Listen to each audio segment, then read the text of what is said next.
Hello guys, welcome back to my channel Ishika blog. অনেক দিন পর একটা ব্লগ ভিডিও নিয়ে হাজির হয়েছি তোমাদের কাছে।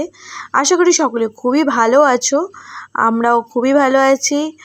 তো এই বছর দোল কেমন কাটলো আমাদের সেটাই তোমাদের সাথে শেয়ার করছি। দোলের দিন কী করেছি, কিভাবে আনন্দ করছি সেটাই তোমাদের সাথে শেয়ার করব। আর তোমাদের কেমন কাটলো এই বছর দোল অবশ্যই কিন্তু কমেন্টস করতে ভুলো না। তো এই বছর মামামকে আমি স্কাউটে ভর্তি করেছি, আমাদের হালিশহর গ্রুপেই, হালিশহর স্কাউটেই ভর্তি করেছি। তো তাই ওদের স্কাউট থেকেই অ্যারেঞ্জমেন্ট করা হয়েছে দোলের। তো আগের দিনই জানিয়ে দেওয়া হয়েছিল যে সকাল সকাল চলে আসতে, কারণ প্রভাত ফেরি রয়েছে। তাই আমি 7:30টার মধ্যে আসতে বলেছিলাম। আমার একটু লেট হয়েছে, আস্তে আস্তে 8টা বেজে গেছিলো। তখনও এসে দেখছি যে প্রভাত ফেরির জন্য সবাইকে লাইন দিয়ে দাঁড় করিয়ে দেওয়া হয়েছে, সে প্রভাত ফেরি বেরোবে। তো সবাই এক এক করে আসছে। আর এখন দেখো সব রং লাগিয়ে দেওয়া হচ্ছিলো গালের মধ্যে। এই দেখো এখন প্রভাত ফেরির জন্য সবাইকে লাইন করে সবাইকে ছেড়ে দেওয়া হয়েছে। আর এই যে শাড়ি পরা যাকে দেখছো হেঁটে যাচ্ছে, তো ওটাই হচ্ছে আমাদের মানে মাম্মামদের টিচার বলতে পারো। ওদেরকে স্কাউটে কি বলে, লিডার বলতে পারো, ওদের লিডার। তো গাইড করে দেখো নিয়ে যাচ্ছে। আর কি ভালো লাগছিল যখন সবাই এইভাবে লাইন দিয়ে এক এক করে যাচ্ছিল, খুবই ভালো লাগছিল। আর আমার তো মানে স্কাউটে বলতে পারো এরকম কোনো দিন মানে স্কাউটের ব্যাপারে এই প্রথম আমার অভিজ্ঞতা যে স্কাউটে কী হয়।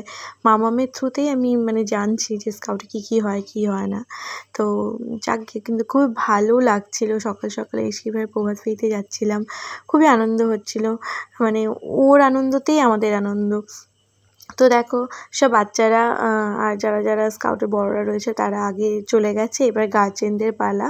গার্জেনরা সবাই পেছনে এই যে যাচ্ছে আস্তে আস্তে করে। হ্যাঁ, আমরা সবাই মিলে এইভাবে প্রভাত ফেরিতে বেরিয়েছি। আমি তো প্রভাত ফেরিতে এই প্রথমবার বেরোলাম হোলিতে। আগে কখনো কিন্তু আমি এভাবে প্রভাত ফেরিতে কোথাও যাইনি।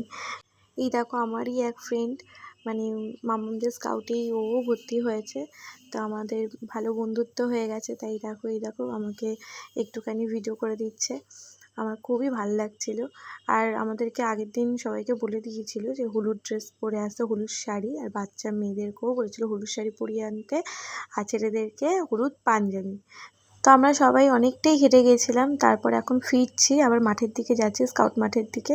তো সেটা তোমাদের সাথে শেয়ার করছি। এই দেখো আমাদের একান্তভাবে কাম্য। চলুন আমরা সকলে একসাথে আহ্বান করি বসন্ত উৎসবের মাধ্যমে।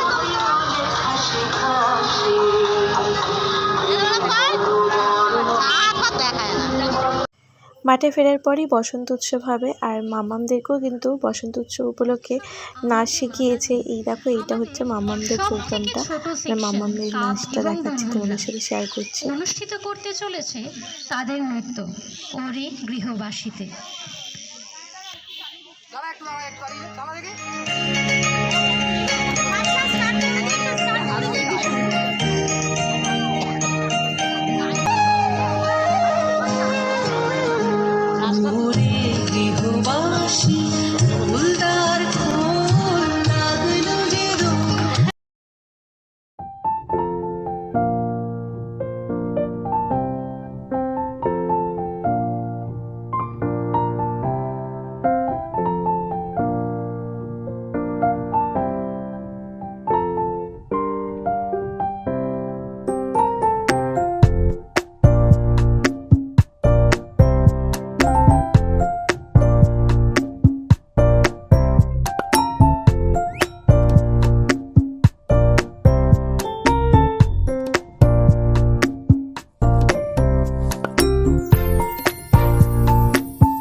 অনেকগুলোই নাচের প্রোগ্রাম হয়েছিল, তো সব কটা নাচ তো আমি তোমাদের সাথে শেয়ার করতে পারলাম না, ভিডিওটা অনেক বড় হয়ে যাবে বলে, তাই দুখানা মতো আমি তোমাদের সাথে শেয়ার করলাম। তার মধ্যে মামামেরটা তো অবশ্যই শেয়ার করেছি। আর খুব আনন্দ হচ্ছে, দেখতেই পাচ্ছ। নাচ শেষ হয়ে যাওয়ার পরে পরে সবাই রঙে রঙে মেতে উঠেছে, রঙে রঙে সবার মন রঙিন হয়ে উঠেছে। আর এই বছর সত্যি দোলটা একটু অন্যরকম কেটেছে আমাদের, খুব আনন্দ হয়েছে এই বছর দোলে। তো চলো আজকে ভিডিওটা এইটুকু, দেখো অন্য ব্লগে, টাটা।